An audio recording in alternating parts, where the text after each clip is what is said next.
प्रियंका गांधी ने paper leak को लेकर सदन में सरकार की ऐसी पोल खोली कि भाजपाई सांसद उछल कूद मचाने लगे। सांसद तो सांसद, प्रियंका गांधी नए नए शिक्षा मंत्री बने प्रहलाद जोशी की ऐसी कुंडली खोली कि उनका भी पारा हाई हो गया। प्रधानमंत्री महोदय जी ने नया शिक्षा मंत्री चुना, एक ऐसे व्यक्ति को इस पद पर आसीन किया जिसने एक गर्भवती महिला के बलात्कारियों की रिहाई पर अपनी सहमति व्यक्त की, खुशी जताई।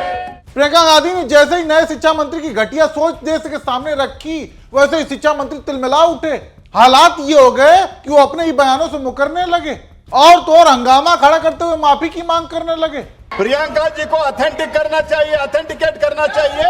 ये क्या कुछ भी बोल के चल सकता है क्या? इसलिए मैं इसको खंडन करता हूँ और उसको एक्सपेल करना चाहिए और उनको माफी मांगना चाहिए। देखा आपने, अपनी सच्चाई सुनकर ऐसे कौन हंगामा करता है। हालांकि इसकी सच्चाई भी हम आपको दिखाएंगे, लेकिन जिस तरीके से प्रियंका गांधी का भाषण सुनने के बाद गोदी मीडिया बौखलाई हुई है, वो भी बड़ा दिलचस्प है। क्योंकि जैसे ही प्रियंका गांधी का भाषण खत्म हुआ, वैसे मीडिया ने नैरेटिव चलाना शुरू कर दिया कि प्रियंका गांधी ने शिक्षा मंत्री को लेकर झूठ बोला है। और तो और गोदी मीडिया की सबसे ज्यादा बौखलाहट मची प्रियंका गांधी के गौमूत्र वाले बयान से।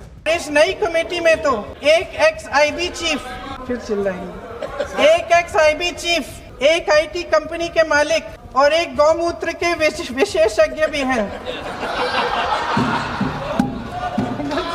इस बयान के बाद से गोदी मीडिया गौमूत्र विशेषज्ञ को खूब बचाने में लगी हुई है। उनकी डिग्रियां बता कर उनका बचाव किया जा रहा है, जबकि गौमूत्र वाले रिसर्च का कहीं जिक्र तक नहीं। आईआईटी मद्रास से कंप्यूटर साइंस में पीएचडी हैं प्रोफेसर कामाकोटी। उनका एजुकेशन बैकग्राउंड किसी ने शायद चेक ही नहीं किया। प्रियंका गांधी के ये भाषण लिखने वालों को शायद पता ही नहीं है वो कौन है, जिनके इंटरनेशनल जर्नल्स और कॉन्फ्रेंसेस में 150 से ज्यादा रिसर्च पेपर प्रकाशित हैं। कई पीएचडी है। मास्टर ऑफ साइंस के छात्रों ने प्रोफेसर कामाकोटी की गाइडेंस में अपनी रिसर्च पूरी की है। देखा आपने, ये मोहतरमा डिग्रियां बताकर प्रोफेसर वी कामकोटी का बचाव कर रही हैं, जबकि मोहतरमा ने ये नहीं बताया कि गौमूत्र वाला मामला था क्या। दरअसल था क्या कि कामकोटी जी ने घटना के जरिए ज्ञान दिया था कि किसी को तेज बुखार था, उसने गौमूत्र पी लिया और उसका बुखार 15 मिनट में ही उतर गया। ये घटना बताकर वी कामकोटी गौमूत्र को औषधि बता रहे थे। ऐसे में इसे क्या कहा जाए। लिहाजा यही वजह है कि प्रियंका गांधी को टारगेट करने के चक्कर में गोदी मीडिया को ही लेने के देने पड़ गए, क्योंकि शिक्षा मंत्री के जिस चरित्र को गोदी मीडिया छिपा रहा था, उसका भी सच प्रियंका गांधी ने सबके सामने लाकर रख दिया। प्रियंका गांधी ने नए नए शिक्षा मंत्री प्रहलाद जोशी का चरित्र बताते हुए साफ शब्दों में कहा कि ये वही व्यक्ति हैं जो बलात्कारियों की रिहाई पर सहमति जताते हैं, खुशी व्यक्त करते हैं। हालांकि इसको सदन में तो प्रहलाद जोशी ने झुठला दिया, लेकिन अब वो वीडियो भी सामने आ चुका है जहां उन्होंने ये बात कही थी। आप खुद सुनिए। Prahlad ji, but one issue has come up just now that it has turned out that it was the center that is, which opposition has raised, that the center also cleared the release of these Bilkis rapists in the, in the case that just came out. So how would you defend that? Home Ministry personally cleared it. No, that is, see, after when having being in prison for some time, there is a provision for that. Accordingly, as per the law, it is done, and there are some jurists in that. It is not that self government alone has taken decision. But isn't it such a heinous crime? People are saying, how can you release people who've been convicted of gang rape, murder?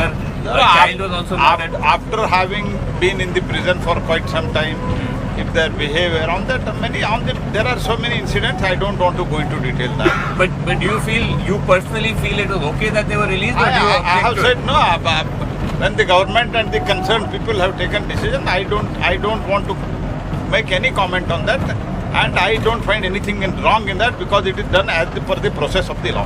आप इसको defend करेंगे ऐसे इतना बड़ा सुना आपने, सरेआम media में बोला तो प्रहलाद जोशी ने, लेकिन जब उसी का जिक्र प्रियंका गांधी ने सदन में कर दिया तो हाथ तब्बा मचाने लगे कि माफी मांगिए। सांसद निशिकांत दुबे वो तो रूल बुक का हवाला देने लगे कि बिना ऑथेंटिकेट किए कैसे कह सकती हैं। ऑथेंटिकेट करने दो सर, उनको ऑथेंटिकेट करने के लिए कहिए।